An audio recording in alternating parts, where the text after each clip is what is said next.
কুমড়ো আলুর তরকারি করব, তাই জন্য দেখো কুমড়োটা আর আলুটা কেটে ধুয়ে নিয়েছি।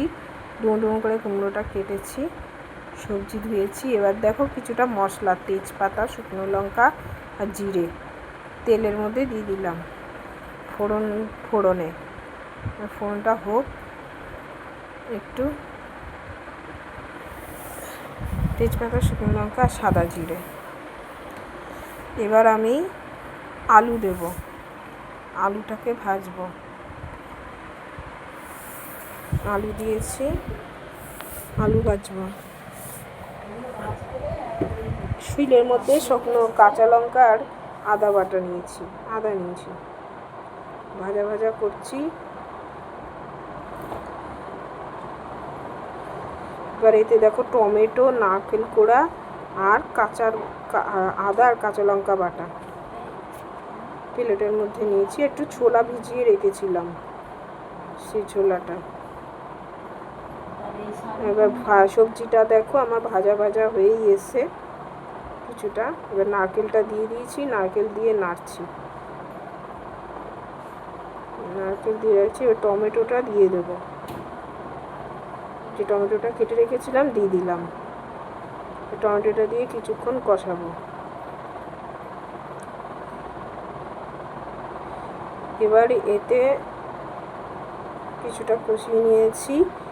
এবার আমি এতে নুন আন্দাজ মতো আর হলুদ গুঁড়ো আন্দাজ মতন দিলাম।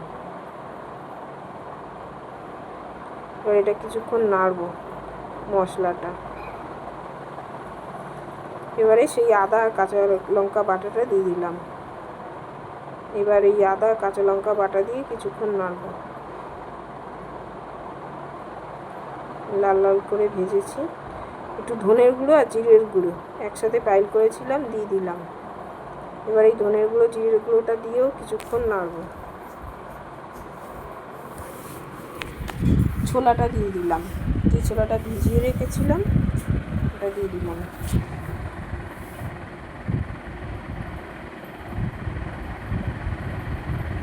এবার ওই মশলা ধোয়া বাটির জল দিয়ে দিলাম। এবার এটাকে কিছুক্ষণ নাড়বো, মশলাটা কষাবো।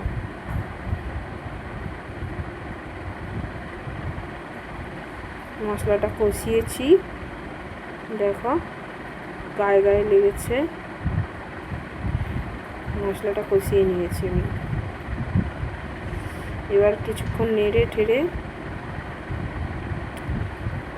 নেড়েছি। এবার গরম জল দিয়ে দিলাম, একটু গরম জল করে রেখেছিলাম সেটা দিয়ে দিলাম। আর অর্ধেক তো সেদ্ধ হয়েই গেছিলো, নাড়তে নাড়তে জল দিয়েছি, বাকিটাও সেদ্ধ হয়ে যাবে। এটাকে এবার ভালো করে মাখিয়ে এবার ঢাকনা দিয়ে আমি ঢেকে দেবো। কিছুক্ষণের জন্য রাখবো। দেখো ঢাকনা তুলেছি, একটু মিষ্টি দিচ্ছি।